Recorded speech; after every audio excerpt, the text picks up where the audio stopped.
G Ragampeta గ్రామంలో అత్తకోడళ్ల చెరువు వద్ద జరుగుతున్న ఎన్ఆర్ఈజీఎస్ పనులను మన ఊరు టీం సభ్యులు పరిశీలించారు.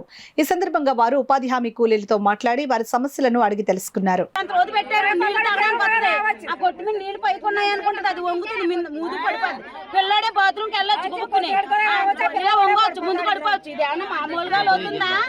మామూలుగా లేదు కదా, వెనకాల ఉంటది. యంత్రాలతో చేసి పని కాదండి. నలుగురు బతుకుతారని వైఎస్ రాజశేఖర రెడ్డి గారు పరిపాలన పెట్టారు మాకు ఉపాధి హామీ పథకం. ఇప్పుడు యంత్రాలతో పని చేయించేసి మరి మా కూలి పని లేకుండా పోతే ఎలాగండి?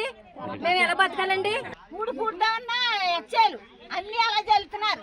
ఆ వీరిలో మేము ఎలా ఈ మట్టి పని చేసే బతుకుతున్నాం. అందుకని మమ్మల్ని ఈ మట్టి పని ఆఫ్ చేయాలండి. మట్టి తోలించుకుంటే వారిని ఆఫ్ చేయాలండి. వాళ్ళకి ఇల్లు లేదండి, పని చేయాలండి. లేబర్ పని చేసుకోవాలండి. అదండి మాకు కావాల్సింది.